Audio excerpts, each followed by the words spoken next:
Hello friends, tips અને tricks by Trusha channel પર તમારા બધાનું ફરીવાર સ્વાગત છે. આજે ફરીવાર હું તમારી માટે અમુક એવી ઉપયોગી ટિપ્સ લઈને આવી છું જે કદાચ તમને નહીં ખબર હોય અને રોજિંદા જીવનમાં ખૂબ જ કામ આવશે. વિડીયો શરૂ કરીએ તે પહેલાં તમને બધાને એક વિનંતી છે કે જો તમે ચેનલને હજી સુધી સબસ્ક્રાઈબ ન કરી હોય તો સબસ્ક્રાઈબ જરૂરથી કરી નાખજો, કેમ કે સબસ્ક્રાઈબ કરવું બિલકુલ ફ્રી છે. અને બાજુમાં આપેલા બેલ આઇકનને ઓલ પર કરી નાખજો, જેથી દરેક નવા વિડીયોની નોટિફિકેશન તમને મળતી રહે. તો ચલો શરૂ કરીએ આજનો વિડીયો. સૌથી પહેલી ટીપ છે કે આપણે ગમે ત્યારે ચોખા કે દાળ ગમે ત્યારે પાણી નાખીને ધોઈએ ને તો આમ ચોખા નિતારીએ ને તો ઘણી વખત એવું થાય કે ચોખાના દાણા નીચે વેરાઈ જતા હોય છે. થોડા અમુક વેરાય તો વાંધો ના આવે, પણ ઘણી વખત એવું થાય કે આપણે આમ નિતારવા જઈએ ને તો વાટકામાંથી જે ઉપરના ચોખા હોય ને એ પણ નીચે આવી જાય ને ઢોળાઈ જતા હોય છે, અને પછી વોશ બેસિંગમાં પડ્યા હોવાથી આપણે એને ફરીવાર ઉપયોગમાં પણ નથી લઈ શકતા. તો એવું ન થાય એ માટે જ્યારે પણ ચોખા ધોઈએ ને ત્યારે આવી રીતના આ જે જાળી છે દૂધને ઢાંકવાની, એ લગભગ આપણા બધાના ઘરમાં હોય જ છે, એ રાખીને આવી રીતના નીતરવાનું, એટલે બધું પાણી પણ નીતરી જશે અને એક પણ દાણો તમારો વેસ્ટ નહીં જાય. તો આવી રીતના તમે દાળને પણ ધોઈ શકો છો અને નીતારી શકો છો. આ ખૂબ જ નાની પરંતુ રોજિંદા જીવનમાં ખૂબ જ ઉપયોગી થાય એવી ટીપ છે. હવે પછીની નેક્સ્ટ ટીપ જોઈએ. તમે આ તપેલીની હાલત જોઈ રહ્યા છો. આની અંદર મેં દૂધ ગરમ કરવા મૂક્યું હતું અને પછી હું ભૂલી ગઈ અને બારે ફળિયામાં કામ કરવા લાગી ગઈ. તો દૂધ થોડું ઘણું હતું એ બધું ઉભરાઈ ગયું અને તપેલી આખી બળી ગઈ. તમે જોઈ શકો છો, દૂધ ઉભરાઈને બહાર આવ્યું એટલે બારે પણ એકદમ બળી ગઈ છે. તો એવું ક્યારેક થતું હોય કે આપણે બીજા કામમાં હોઈએ અને ભૂલી જઈએ, તો આને સરળતાથી સાફ કેમ કરવી એ હું તમને આજે શીખડાવીશ. તપેલી જોઈને પહેલાં તો ટેન્શનમાં આવી ગઈ કે કેમ ક્લીન થશે, કેમ કે એકદમ બધું ચોંટી ગયું હતું. એમ થયું કે આમાં તો ઘસીશ તો કલાક 2 કલાક નીકળી જશે ને તોય ઉજરી નહીં જ થાય. પછી મારા મમ્મીએ મને કહ્યું કે કેમ આને સાફ કરાય. તો થયું કે ચલો તમારી સાથે વિડીયો શેર કરી દઉં કે કદાચ ક્યારેક તમારી સાથે આવું થાય તો તમને કામ લાગે. તો તપેલીની અંદર પાણી ભરી અને આપણે આને ગેસ ઉપર મૂકી દઈશું. તમે કહેશો કે એક તો ઓલરેડી બળેલી છે અને પાછી ગેસ ઉપર મૂકવાની, પણ સરળતાથી ક્લીન થઈ જશે. આમ તો જ્યાં સુધી દાજ હોય ને એટલું પાણી ભરવાનું છે, પણ જો આખી ભરીશ ને તો ઉભરાઈને બહાર આવશે, એટલે મેં પોણી તપેલી જ ભરી છે. હવે આની અંદર આપણે 1 ચમચી જેટલું મીઠું નાખી દઈશું. આપણે બધા જ જાણીએ છીએ કે ગંદકી સાફ કરવામાં મીઠું ખૂબ જ ઉપયોગી છે. સાથે 1 ચમચી જેટલો ખાવાનો સોડા અથવા તો જેને બેકિંગ સોડા કહે છે તે નાખી દઈશું. આનાથી ગરમ થયા પછી સરળતાથી જે દાજ છે ને તે નીકળી જશે. તેની સાથે આપણે 1 ચમચી જેટલો ડિટર્જન્ટ પાવડર નાખી દઈએ. કોઈ પણ ડિટર્જન્ટ પાવડર હોય તમે કપડાં ધોવામાં યુઝ કરતા હોય તે આની અંદર એડ કરી શકો છો. અને હવે આની અંદર છેલ્લે 1 ઈનોનું પાઉચ નાખીશું. ઘણી વખત એવું થાય કે આપણે કોઈ વસ્તુમાં અડધો ઈનો ઉપયોગ કર્યો હોય ને અડધો એમને પડ્યો હોય તો પછી એની ઇફેક્ટ એટલી બધી રહેતી નથી. તો તમે એટલો અડધો ઈનો પણ એડ કરી શકો છો. અને તમને એમ થતું હશે કે આ દાજ ઉખાડવા માટે ઈનોનું પાઉચ થોડું બગાડાય, પણ ઘસવા કરતાં અડધા ઈનાનું પાઉચ બગાડવું વધારે સારું રહેશે. તો આવી રીતના બધું નાખ્યા પછી આપણે આને બરાબર હલાવીશું. અને જેમ જેમ પાણી ગરમ થાય ને એવી રીતના આપણે આ ચમચી અથવા તો ચમચાની મદદથી સહેજ ઘસતા જઈશું, એટલે અંદર જે દાજની પોપડીઓ છે ને ધીમે ધીમે બધી ઉખડતી જશે.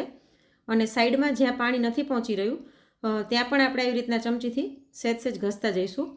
તો જેમ જેમ પાણી ગરમ થશે ને એવી રીતના તમે જોઈ શકશો કે એકદમ સરળતાથી આ બધું નીકળી જશે. બહુ મહેનત નહીં કરવી પડે, જરાય ઘસવું નહીં પડે. અને તમને એમ થતું હશે કે બહારની બાજુ જે બળેલું ને દાઝેલું હતું એનું શું, તો એ પણ આપણે પછી કેમ સાફ કરવું હું તમને બતાવીશ. તો અત્યારે ખાલી હું હળવા હાથે ચમચીને આમ ફેરવી રહી છું અને જો સાઈડની દાજ નીકળી ગઈ છે અને નીચેની પણ ધીરે ધીરે નીકળશે. નીચે થોડીક વધારે હોય એટલે વાર લાગશે, પણ ધીરે ધીરે નીકળતી જશે. અને બધી ના નીકળે તો ચિંતા કરવાની જરૂર નથી. તો લગભગ આને 3 થી 4 મિનિટ આપણે આવી રીતના ગરમ પાણીમાં ઘસી લઈશું. અને હવે ગેસની ફ્લેમ બંધ કરી અને આપણે તપેલીને નીચે લઈ લઈએ. અને નીચે લીધા પછી આપણે એક મોટા વાસણની અંદર આ પાણી થોડુંક નાખી દઈશું, જેથી બહારની બાજુ પણ ક્લીન થઈ શકે. બધું પાણી આપણે નહીં ઠલવી દઈએ, કેમ કે નીચેના ભાગમાં હજી એ દાજ છે તે ચોંટેલી છે, જો સરખી નીકળી નથી. એટલે આની અંદર એટલું પાણી તો રહેવા દઈશું. અને નીચેનો તપેલીનો તળિયાનો ભાગ છે તે ડૂબે એવી રીતના થોડુંક પાણી લઈને એની અંદર આ રાખી દઈશું. અને પાણી ગરમ છે ત્યાં સુધી આવી રીતના આપણે સહેજ ચમચીથી ઘસતા રહીશું. અને સાઈડની બાજુ પણ આવી રીતના આ પાણી અડાડીશું. ખાલી અડાડવાનું જ છે. તમને એમ થતું હશે આનાથી થોડું નીકળી જશે, પણ તો પણ એ અસર કરશે. આવી રીતના આપણે તપેલીને સાઈડને ફેરવતા જઈશું અને આ પાણી નાખતા જઈશું અને અંદર પણ સહેજ ઘસતા જઈશું જ્યાં સુધી પાણી ઠંડુ ન થઈ જાય કે આપણે એના હાથેથી અડી શકીએ અને ઘસી શકીએ ત્યાં સુધી આપણે આને આમ જ રહેવા દઈશું. આ બહારની બાજુ કન્ટિન્યુ કરવાની જરૂર નથી, પણ થોડીક વાર માટે આપણે આવી રીતના આ પાણી અડાડી લઈશું અને પછી આને આમ જ મૂકી અને હાથેથી અડી શકાય એટલું ઠંડુ થાય ત્યાં સુધી થવા દઈશું. તો ફ્રેન્ડ્સ, તમે કયા કયા શહેરમાંથી મારા વિડીયો જોઈ રહ્યા છો તે મને કોમેન્ટમાં જણાવજો. અને બીજી પણ અવનવી ટિપ્સ, ટ્રિક્સ કે કોઈ આઈડિયા તમારી પાસે હોય તો મારી સાથે કોમેન્ટમાં જરૂરથી શેર કરજો. તો જો લગભગ અડધી કલાક પછી પાણી એકદમ સરસ ઠંડુ થઈ ગયું છે, આપણે હાથેથી અડી શકીએ એટલું ઠંડુ છે. તો ચમચીની મદદથી ઘસી અને જેટલી પણ નીકળે ને દાળ જેટલી આપણે નીકાળી લઈશું. અને ત્યાર પછી હવે આપણે વારો અથવા તો સ્ક્રબર લઈ અને તપેલીને ઘસી લઈએ. બહુ ભાર દઈને ઘસવાની જરૂર નહીં પડે, તમે ખાલી હળવા હાથે ઘસતા જશો ને તો પણ ક્લીન થઈ જશે. અને આ પાણીથી જ અત્યારે હું ઘસી રહી છું, પણ તમે ઈચ્છો તો વાસણ ઉટકવાનો સફેદ પાવડર આવે છે એની મદદથી પણ ઘસી શકો છો. તો આવી રીતના ઘસીને આપણે સાફ કરી લઈશું. તો જો વચ્ચે મેં આ તપેલીને સાદા પાણીથી ધોઈ લીધી હતી એટલે વધારાની દાજ નીકળી જાય અને ખબર પડે કે ક્યાં હજી બાકી છે ઘસવાનું. તો તપેલી લગભગ આપણી ચોખ્ખી થઈ ગઈ છે, એકદમ સરસ ક્લીન થઈ ગઈ છે. તો આને હું ધોઈને બતાવું. તો જો મેં તપેલીને ચોખ્ખા પાણીથી ધોઈ લીધી છે અને એકદમ ચોખ્ખી થઈ ગઈ છે. ખબર પણ નહીં પડે કે એ જ તપેલી હતી જેની હાલત એટલી ખરાબ હતી. એકદમ સરસ ક્લીન થઈ ગઈ છે અને એ પણ સરળતાથી, કોઈ પણ જાતનો ઝંઝટ વગર. અને આમાં તમે જોઈ શકો છો પાણીમાં નીચે આ બધી દાજ કેટલી બધી નીકળી છે. હવે પછીનો નેક્સ્ટ આઈડિયા જોઈએ. આપણે બધાના બર્નર વાપરીએ ને પછી આવી રીતના ગંદા થઈ જતા હોય છે. એમાંય ખાસ કરીને રીંગણાનો ઓરો બનાવવા માટે રીંગણા શેકીએ અથવા તો મરચાંમાં મીઠું ભરીને મરચાં શેકીને ત્યારે તો બર્નરની હાલત ખૂબ જ ખરાબ થઈ જાય છે. અને ક્યારેક એવું થાય કે બર્નરના કાણા છે તે બ્લોક પણ થઈ જાય છે. તો એને સરળતાથી ક્લીન કરવા માટે આપણે એક વાટકીમાં 1 ચમચી મીઠું અને 1 ચમચી લીંબુના ફૂલ લઈ લઈશું. લીંબુના ફૂલ તમને સરળતાથી ગમે દુકાને મળી જશે. સાથે મેં અહીં વિનેગર એટલે કે સફેદ સરકો જેને કહે છે એ નાખી દીધું છે અને એને મિક્સ કરી લઈશું. આમાં તમારે પ્લાસ્ટિકની વાટકી જ લેવાની, સ્ટીલની વાટકી નહીં લેવાની, નહીતર ખરાબ થઈ જશે. અને હવે આની અંદર આપણે આ બર્નરને ડૂબાડી દઈએ અને વારાફરતી આપણે થોડાક ટાઈમે બર્નરને ઉલટપલટ કરતા રહીશું એટલે બધી બાજુ વ્યવસ્થિત ક્લીન થઈ શકે. આવી રીતના બર્નર પણ ક્લીન થઈ જશે અને એના છિદ્રો બ્લોક હશે તો એ પણ ખુલી જશે. તો લગભગ 20 મિનિટ પછી હું તમને બતાવું. જો આને પલળતા 20 મિનિટ જેવું થઈ ગયું છે અને જો આપણે એમને જ હાથમાં લઈએ ને તો કેટલા બધા ક્લીન થઈ ગયું એવું દેખાઈ રહ્યું છે. તો હવે આપણે આને હળવા હાથે ઘસી લઈશું. તો અત્યારે મેં વાસણ ઉટકવાનું લિક્વિડ લઈ લીધું છે એક વાટકીમાં. એમાં આપણે કોઈ પણ જૂનું બ્રશ છે ને ડીપ કરી અને વ્યવસ્થિત આવી રીતના અંદર બહાર બધે ઘસી લઈશું એટલે એકદમ સરસ બર્નર ક્લીન થઈ જશે. તો જો મેં એને બર્નરને ઘસી લીધું છે અને જુઓ પોપડી કેટલી ઉખળે છે અને છિદ્રો પણ સરસ ખુલી ગયા છે. તો હવે હું ચોખ્ખા પાણીથી ધોઈને તમને બતાવું. તો અહીં મેં બંને બર્નરને ચોખ્ખા પાણીથી ધોઈ લીધા છે અને જો કેટલું ગંદકી નીકળી છે. જો એકદમ સરસ આપણા બર્નર છે તે ક્લીન થઈ ગયા છે. તો તમે બર્નર આવી રીતના ક્યારેક ક્લીન ન કર્યા હોય તો એક વખત જરૂરથી ટ્રાય કરજો. હવે પછીની નેક્સ્ટ ટીપ છે ગ્રીલર અથવા તો ટોસ્ટર હોય કે સેન્ડવિચ મેકર હોય એને લઈને. ઘણી વખત એવું થાય કે આપણે આની અંદર સેન્ડવિચ કે કંઈ બનાવીએ તો આવી રીતના સેન્ડવિચમાંથી ચીઝ મેલ્ટ થઈને બહાર આવી જાય છે અને એકદમ ચોંટી જાય છે અને એટલું બધું ચોંટી જાય છે કે આને આપણે ઉખાડવું શક્ય જ નથી. અને જો આને આપણે ચાકુથી ઘસીએ ને તો આની અંદર સ્ક્રેચ પડી જશે અને પછી ફરીવાર જ્યારે પણ આપણે સેન્ડવિચ બનાવીશું તો બ્રેડ આમાં ચોંટી જશે. તો આને સ્ક્રેચ ના પડે એવી રીતના કઈ રીતના રિમૂવ કરું તે આજે હું તમને બતાવીશ. આપણે આની ઉપર બરફના ટુકડા નાખી દઈશું. અત્યારે ગ્રીલરની સ્વિચ બંધ છે. બરફના 3 થી 4 ટુકડા નાખી આને બંધ કરી દઈશું અને ત્યારબાદ સ્વિચ ચાલુ કરી દઈશું. સ્વિચ ચાલુ કરી અને થોડીક વાર રાખશો ને 1 મિનિટ એટલે બરફ ઓગળવાના કારણે આમાંથી ધુવાળા નીકળવા માંડશે. પણ ડરવાની જરૂર નથી. જો તમને દેખાઈ રહ્યું હશે કે સાઈડમાંથી આવી રીતના ધુવાળા નીકળવા માંડ્યા છે. તો હવે આપણે આની સ્વિચ બંધ કરી દઈશું. સ્વિચ બંધ કરી અને પ્લગને તમારે ખેંચીને કાઢી લેવાનો છે અને પછી જ આની અંદર આપણે આગળની પ્રોસેસ કરીશું. અહીં મેં પ્લગ કાઢી લીધો છે અને હવે આપણે આને 1 મિનિટ માટે આમ જ રહેવા દઈશું. 1 મિનિટ પછી આપણે આને ખોલી લઈશું અને ત્યારબાદ નોનસ્ટિક ક્લીન કરવાનું જે બ્રશ આવે છે સોફ્ટ એકદમ તે લઈ લઈએ. તમે આની બદલે સાદું ઓલું જે મોજાનું પોતું હોય તેનાથી પણ કરી શકો છો. હળવે હાથે આનાથી ઘસશો ને એટલે તમે જોશો કે બધું એકદમ સરળતાથી નીકળી જાય છે. અને કદાચ એવું લાગે તમને કે હજી નથી નીકળી રહ્યું તો ફરીવાર 1 કે 2 બરફના ટુકડા મૂકી અને ફરીવાર તમે 1 મિનિટ માટે રહેવા દઈ શકો છો.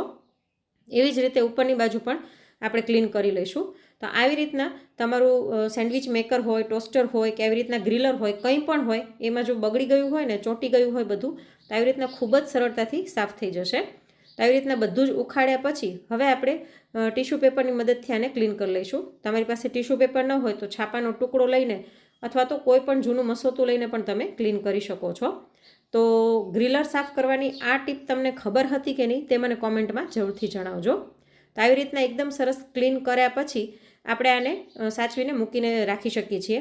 આ ટીપ મને પહેલાં નહોતી ખબર, એના કારણે પહેલાં એક વખત ચોંટી ગયું હતું અને મેં સહેજ ઘસ્યું હતું, તો તમે જોઈ શકો છો કે આમાં સહેજ ઉખડી ગયું છે.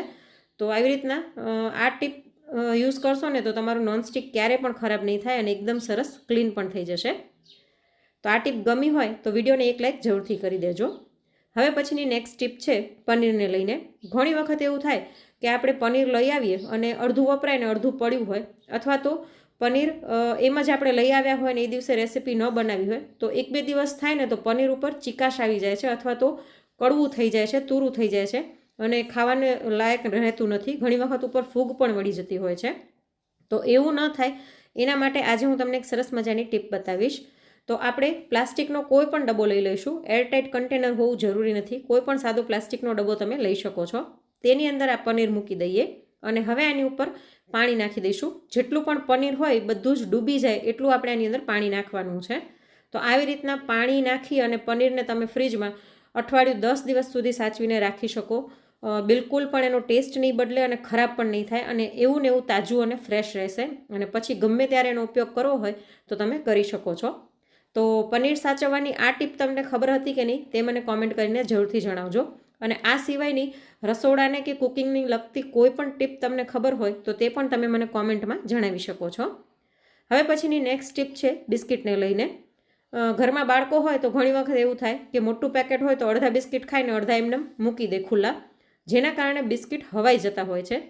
બીજી સિઝનમાં તો બહુ વાંધો નથી આવતો, પણ અત્યારે ચોમાસાની સિઝનમાં બિસ્કિટનું પેકેટ આવી રીતના ખુલ્લું રાખી દે કે બિસ્કિટ બહાર રહી જાય તો એકદમ પોચા થઈ જતા હોય છે. તો આજે હું તમને એના માટેની ટીપ બતાવીશ. આપણે રોટલીનો તવો લઈ લઈશું અને તેની ઉપર આવી રીતના સિલ્વર ફોઇલ પાથરી દઈએ અને હવે આપણે ગેસની ફ્લેમ ચાલુ કરી દઈશું. ગેસની ફ્લેમ ચાલુ કર્યા પછી એની ઉપર આપણે બિસ્કિટ મૂકી દઈએ. જેટલા પણ હવાઈ ગયેલા બિસ્કિટ હોય બધા મૂકી દેવાના અને 1-8 મિનિટ માટે આપણે ફ્લેમ ફૂલ રાખીશું અને પછી આપણે સ્લો કરી નાખીશું. અને બિસ્કિટને 1-8 મિનિટ રાખ્યા પછી આપણે એને પલટાવી દઈશું અને પલટાવીને પણ 1-8 મિનિટ માટે રહેવા દઈશું. તો આવી રીતના ઉલટ પલટ કરીને આપણે લગભગ 2 થી 3 મિનિટ માટે બિસ્કિટને તવા ઉપર આવી રીતના શેકી લઈશું. આનાથી બિસ્કિટ ક્રિસ્પી થઈ જશે, તેનો કલર પણ નહીં બદલાય અને બિસ્કિટ દાઝશે પણ નહીં. તો આવી રીતના ઉલટ પલટ કર્યા પછી આપણે બિસ્કિટને નીચે લઈને ઠંડા થવા દઈશું. ગરમ હશે ત્યારે સોફ્ટ જ લાગશે, પણ ઠંડા થશે એટલે સરસ ક્રિસ્પી થઈ જશે. તો અહીં બિસ્કિટ ઠંડા થઈ ગયા છે. હવે હું તમને બતાવું કે કેવા ક્રિસ્પી થઈ ગયા. જુઓ, પહેલાં જે બિસ્કિટ હતું તે સોફ્ટ હતું અને હવે અવાજ પરથી જ ખબર પડે છે કે એકદમ સરસ ક્રિસ્પી થઈ ગયા છે. તો આ ટીપ ખાસ કરીને ચોમાસામાં તો ખૂબ જ ઉપયોગી થશે. તો આજની આ બધી જ ટીપમાંથી તમને કઈ ટીપ સૌથી વધારે ઉપયોગી લાગી અને તમે કયા શહેરમાંથી વિડીયો જોઈ રહ્યા છો તે કોમેન્ટ કરીને જરૂરથી જણાવજો. અને જો વિડીયો થોડો પણ ઉપયોગી લાગ્યો હોય તો લાઇક શેર કરવાનું બિલકુલ ન ભૂલશો. ફરી મળીશું નવા વિડીયો સાથે. Thanks for watching.